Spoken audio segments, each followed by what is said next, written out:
Welcome to Sports Buds Hockey Podcast, where two friends come together to discuss all things hockey and where everyone's opinion is appreciated.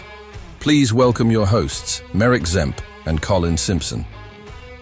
Hello and welcome to Sports Buds Hockey Podcast. This is Season 3, Episode 29. My name is Merrick Zemp, and with me, as always, my buddy Collin Simpson. How are you doing tonight, Simps? How are you doing, Mav? I'm doing pretty good. Just got back from holidays, a little bit of a long weekend, and trying to get back and ready for some hockey action. Yeah, we are obviously, for us, Canadian. We've got our long weekend this weekend, and we're kind of sandwiched between us and the U.S., where they've got theirs coming up next week. So a couple of good long weekends for everybody. It's a nice time as spring finally gets here, more or less. It's a little chilly around where I'm at, not a lot of sunshine, but we'll pretend it's spring anyway.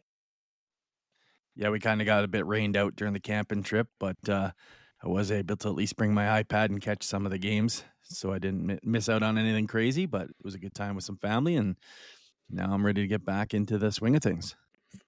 Yeah, I don't know. I think there's a few misses we're going to have to talk about before the end of this. So why don't we start with the other matchup? We obviously talked about the Oilers last time, that they had already clinched their spot and moved past Vegas. The other series was 3-1, I think, at the time, maybe 3-2 for Dallas. So how did that one finish up? Well, Winnipeg came back and was able to make this a little more respectable. They took another game to get it to 3-2, giving themselves a chance to then go to Dallas and take a game maybe on the road and then force a game 7 at home. Obviously, some tragic news.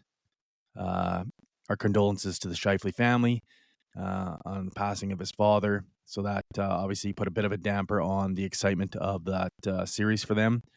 But Mark was able to still go out and battle really, really hard in that game. He showed a lot of emotion in the game. You could see between trying to win a Stanley Cup and trying to deal with what he's dealing with. But they put out a valiant effort. But unfortunately, going back to Dallas is just a little bit more well-rounded team. We talked about the goaltending battle between Hellebuck and Ottinger there, and Ottinger did outduel him again. And you know, it is what it is. Probably the stronger team went through, but not without a good fight. Yeah, I think the last couple games, Hellebuck really did turn his game around. I mean, it was a 2-1 final in overtime for Game 6, and obviously there was a shutout in Game 5.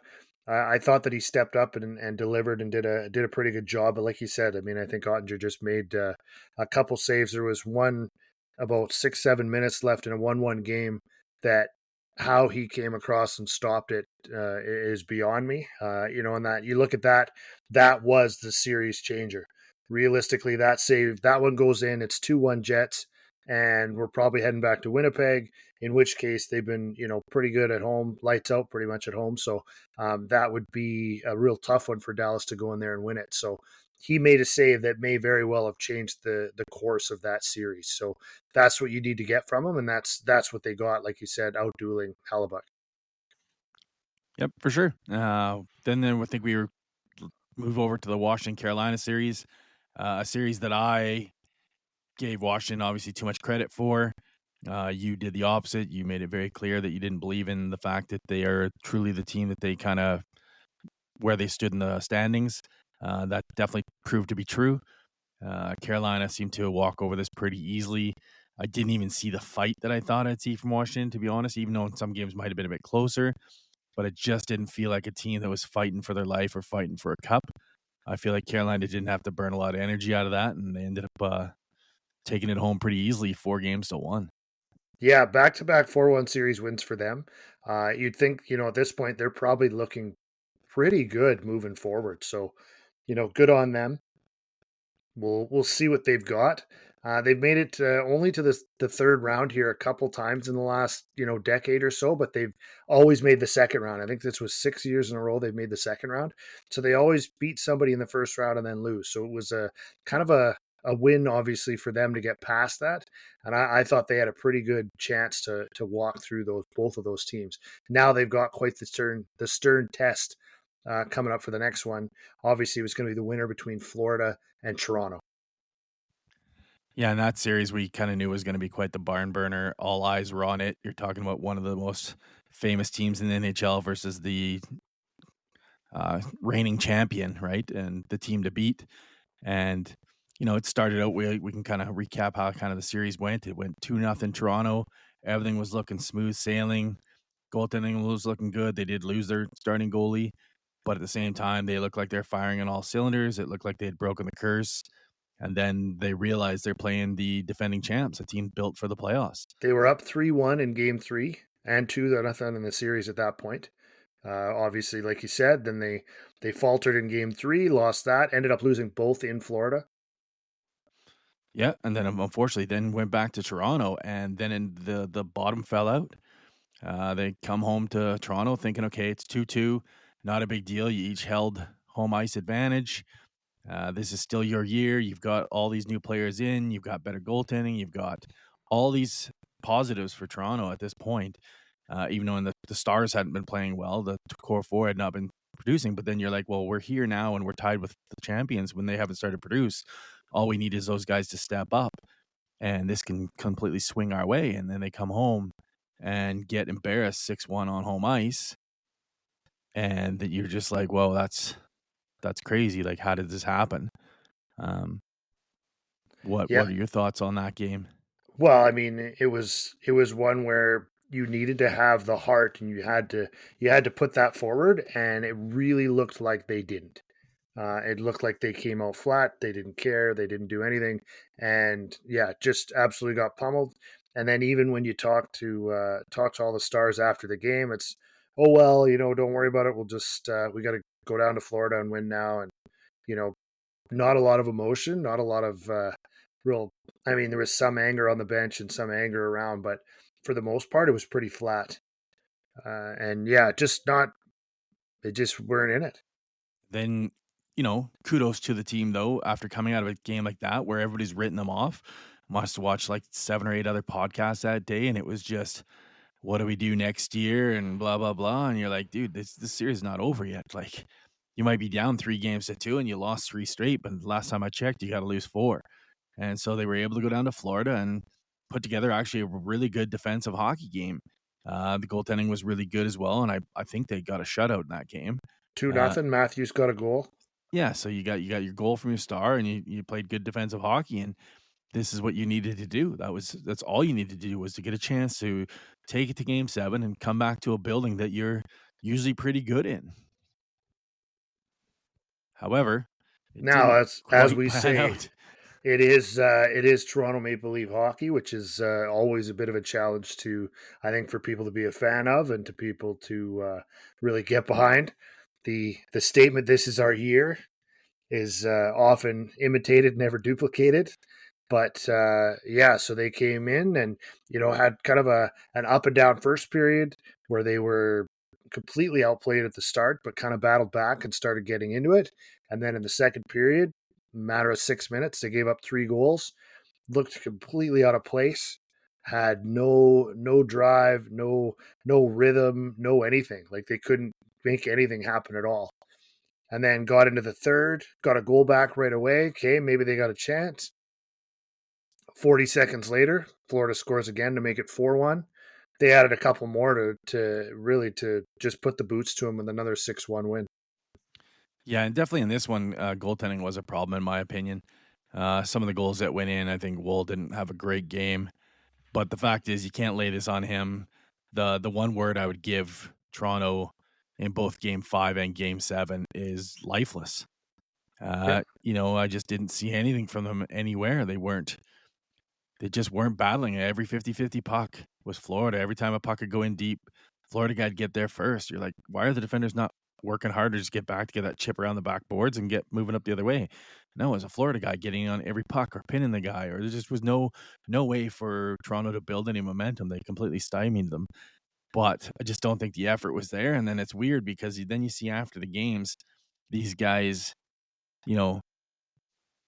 some of them show emotion, some don't. They seem mad. And you're like, well, where was that in the game? Don't act mad after the game. Be mad in the game. Show the emotion in the game. I don't want to see it after the fact. And then you got some guys who every year, Austin Matthews, feel like he is emotionless. I feel like he just doesn't care. Like all the talk about Marner, Nylander, the core four, right? Marner takes so many knocks, and I don't agree, and I do agree at the same time. Like, I don't agree that he should be the scapegoat for this team, show me one of the players that deserves to be paid over $10 million and be thought of as a superstar right now in that team when it comes to the playoffs. None. But at the same token, at least sometimes I see Mitch actually have some emotion like he did in this series. Now, did he back up the emotion with his play? No. Unfortunately, he did not. But at least to see some. I just feel like Matthews is a robot. He just goes to work. He does his job. Whether he plays well or not, whether he wins or not, he takes his paycheck and he goes home. Yeah. No, and we kind of called that was going to be an issue, that may be where they were headed, especially against a really tough Florida team. That this, in the end, they're going to have to pull something out that they've never done before. And that was putting more on the line, putting more heart into it, doing all of that than they ever have before. And so they didn't. They didn't, and they lost, and they didn't even just lose. They got embarrassed at home. A lot of jerseys on the ice, a lot of beer thrown at the end of the game, stuff like that. People are frustrated. They want to believe in this team, and they want to believe in what they can do. And in the end, I just don't think it's there. Like you said, I mean, when you've got a guy, I mean, they pointed out that Matt or McDavid showed more emotion, getting mad at them, saying that Edmonton still can't play defensive hockey.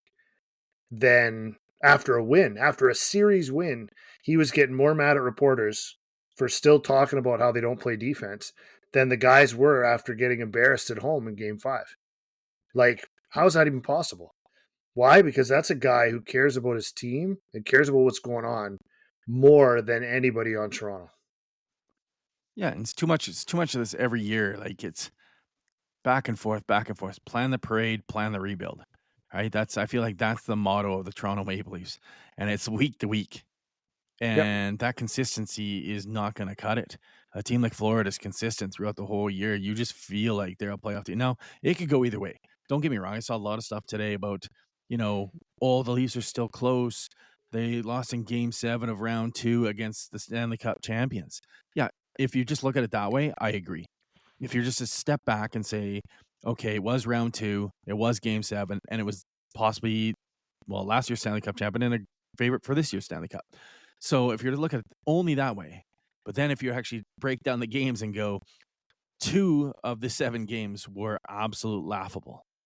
Yeah. They were laughable. Like, you can't tell me if Florida didn't start out bad and give up 2 games to start, we're talking about a Florida 4 games to 1 victory. And then what are we talking about? Well, there's no Game 7 anymore. And then there was talk about, Edmonton, they don't have to face like every year like we do Boston and Tampa Bay and Florida. And I go, okay, fair. But you're talking about how good you did this year, Game 7 against Chance, but all you had to beat before that was the Senators. So you got to walk through the Senators, which you struggled against, which should have been an easy walk. If you're going to say all the teams that made it in the playoffs, I would have said probably the Senators with the least amount of experience and chance. And so you struggled against them, and you ran into Panthers, and you choked again, which is your biggest problem. Isn't just a matter about how good you are. It's how much you choke. You could be the most talented person in the world, but if you don't follow through, it doesn't really matter how talented you are. And unfortunately, we're back to where we are. We're going to see a whole nother summer of, blow up the Leafs and what's next and what do you change, and of the core 4, who's there. And obviously Mitch has got his UFA status, and he's obviously going to be his way out. If he isn't, he's crazy, in my opinion. Literally got booed off the ice in Game 7. Mm-hmm. Everyone sort of did as well, but every time he touched the puck, the crowd booed. So I know that's him not signing a contract and kind of laying out, but the guy stayed with you a year, and I know they're going to be choked because he could walk away for nothing. And yeah, if he asked for a trade, but he didn't want to trade. He wanted to win a Stanley Cup there. Yeah. And it just, unfortunately, it's just empty dreams, because that group is not going to win a Stanley Cup together. I'm not saying they're not going to win a Stanley Cup in the next couple of years. They've got the pieces. If they move a Marner, well, they can't move him now, but maybe some UFA, different people in. I'm not saying that, but I'm saying that group, as it stands now, will not win a Stanley Cup together. If they could roll it over and come back next year, it'd be the same result. Obviously, they can't. That's what you're saying. But like, yeah, even if they did, they didn't run into a potential Stanley Cup winner this year. They didn't run into anybody else. They didn't just run into the one team that could beat them. There's always a team that can beat them. There's always somebody that cares about it more. So that's the tough part with Toronto. The fans hate it. The fans love it. It's one of those relationships. It's so tough. So, but let's, moving on. We got to get past Toronto because we don't have to talk about them again for this year. Kind of a tough one. I think for me, you picked Florida. I think you picked either 6 or 7. I can't remember. I actually picked Toronto. I was going for the optimistic view that they could get there. I did call that they would lose game 5 and then end up winning game 6 to get it back home, and then I said they'd win at home. So I don't know if I'd even give me half right for saying they won the game compared to how they did in game 7, um, but yeah, we'll move on past them. But obviously, with Toronto and Winnipeg out, we are down to the final 4. Well, in Washington, we are down to the final 4, and only one brave, amazing Canadian team left. But first, we'll stay on the Eastern Conference side. So now we've got Florida, Carolina. First thoughts on this one? Yeah, I'd just like to add there a little bit gut wrenching the fact that we thought we could have 3 in the final 4 from Canada, and we are down to unfortunately 2.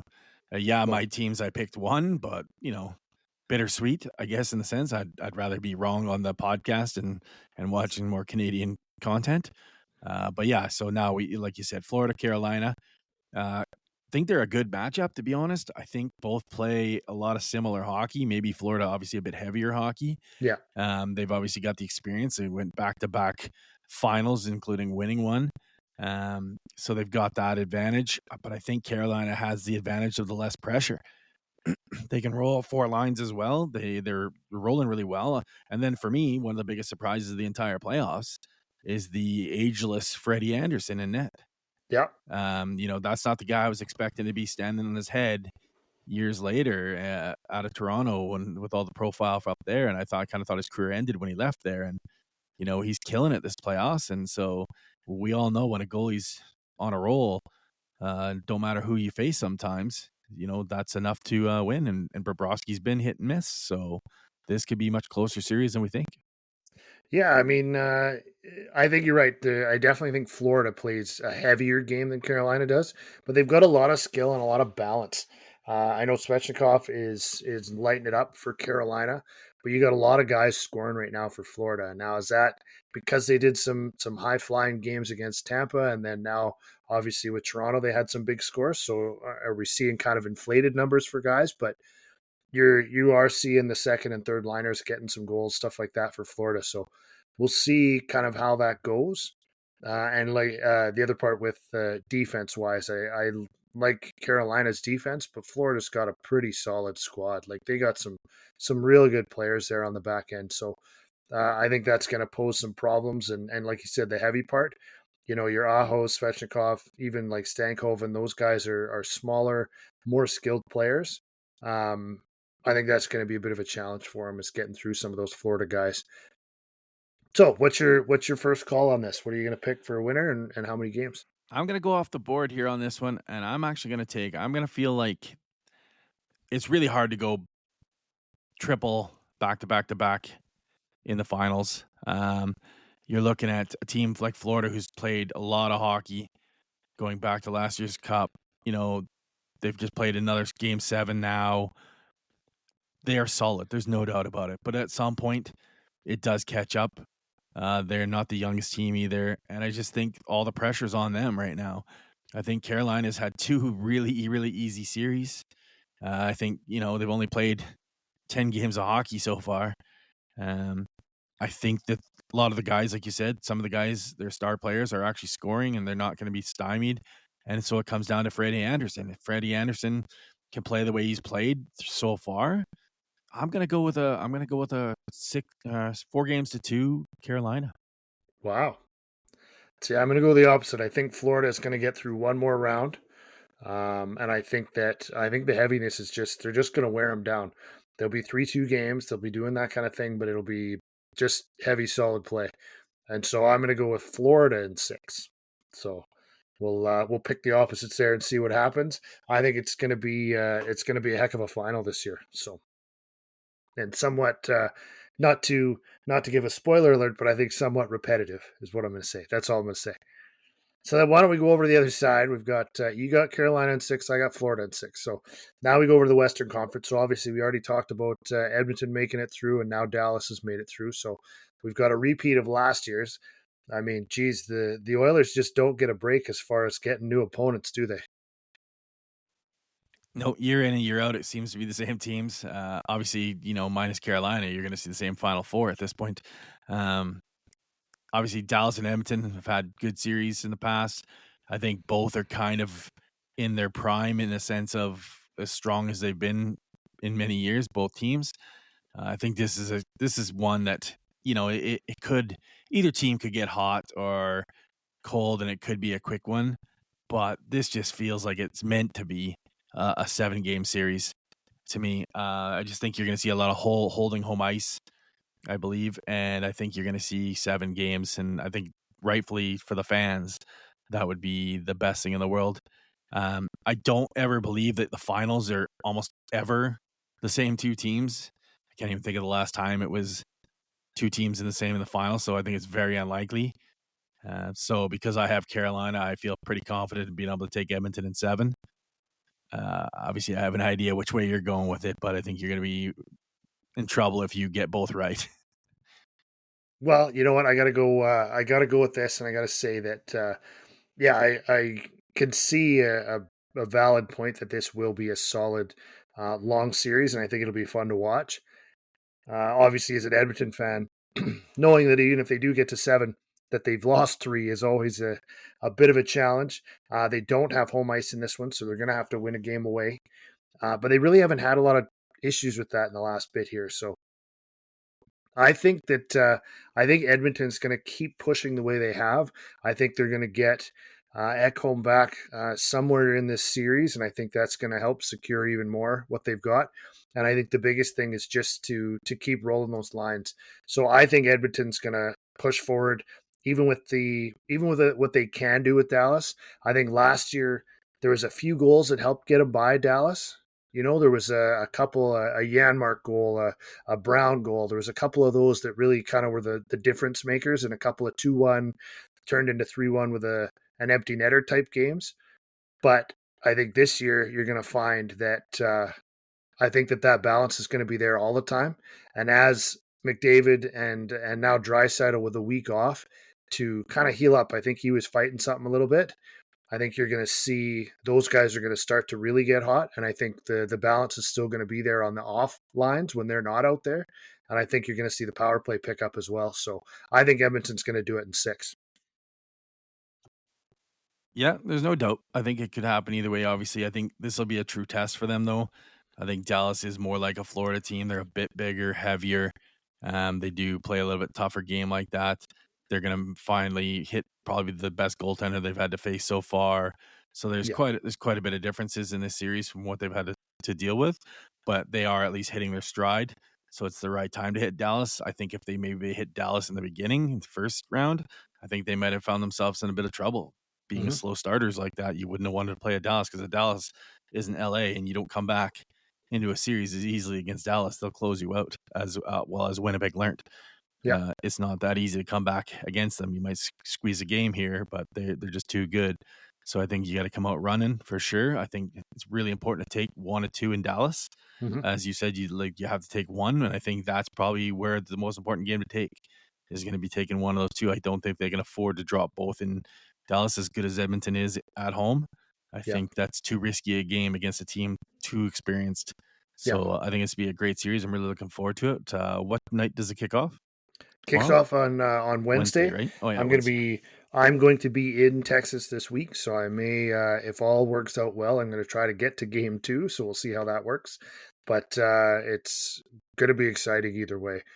Just it will be. It'll be back and forth. You know, I can see another 1-0 game going into overtime, where the only goal scored is somewhere in overtime. But I could also see a bunch of 5-4 barn burners just going back and forth and lots of chances and everything. So it could be a little bit of everything this series. Could be rough, could be, yeah, you name it. So I'm looking at an Edmonton, Florida repeat, and I think this time they'll get it right, and Edmonton's going to take it and go from there. So I think the last time this happened that I can think of from memory, just offhand right now, is Detroit and Pittsburgh. And Detroit, they won the first one, and then they went back to back. The next year, Pittsburgh won. That would have been 08, 09. Really? Was that? I thought it's way longer than that. I was surprised to hear that, to be honest. Yeah. Yeah, it doesn't happen often, that's for sure. Like, no, it really doesn't. Probably a long time before that one as well. It just doesn't. It's so hard to get back to that spot. It just goes to show how hard it is in hockey. They always talk about how hard it is to win the cup compared to other sports. Well, just even getting the same two teams back in the finals, not a simple task, that's for sure. But it goes to show that the depth in the teams that they've built, and that they're good enough to try to fight their way back to the same spot, and they're giving themselves a chance. Like, there's no guarantee, obviously, right now, but they've given themselves a chance. They just got to get 4 more, and they're in that final series to go for the glory, right? So there's 28 teams that would trade just about anything to get where these 4 are. So yeah, your first rounders, your firstborn, maybe, like, you name it, just to get to where these guys are right now. So yeah, it's not a guarantee. There's nothing to write home about really for any of these teams at this point. Most of the guys that are still playing and everything else they're not really that excited that they're here. They're excited that they've gotten this far because they're halfway there. Yeah. But this is not the goal. This is not where they're headed. This is not what they wanted. This is a step to get where they want, and it's raising the cup at the end, and that's it. So, yep, looking forward to it. Wednesday, we'll obviously watch the game. Unfortunately, cheer on the Oilers, but we'll have to do it no matter what.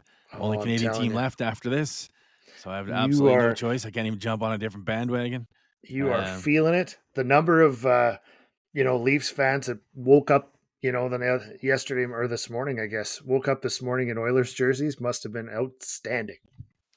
Yeah, well, they needed to get a new jersey after they threw the other ones on the ice, right? Well, so most of them, that's right. You needed to pick up something in order to stay warm. Okay, so we'll get back to you guys again come Wednesday, hopefully, after the game, and we'll see where we stand. Should have both games have been gone through game 1 by then. Yep. And be able to see who's taking the lead and where they're trending towards. Yeah, it's going to be exciting. It really will be a couple of fun series to watch. Maybe we'll actually pay attention in Carolina now that there's only 2 games left. But it's going to be really exciting. It's going to be a good finish. So on that note, we'll say thank you for listening this time. We want to appreciate you guys' time and just we love doing this for you guys. So we do love it every time because there's just a little something to be said about getting together and being able to talk about hockey, especially the Oilers. You know it's true, Sibs. Don't give me that look. And so thank you guys again. Don't forget to find us on Spotify, Amazon, Google. We're Apple Music. We're everywhere. So you can always find us there. And don't forget to find us on our socials as well.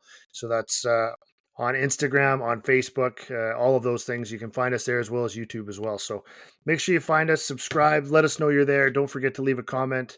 A couple funny things going up on Facebook just recently, a real good description of somebody's first hockey game. So that was a good time as well. So thank you, Sibs. Why do you have a good night? And we'll get ready for this next round. Take care, everyone.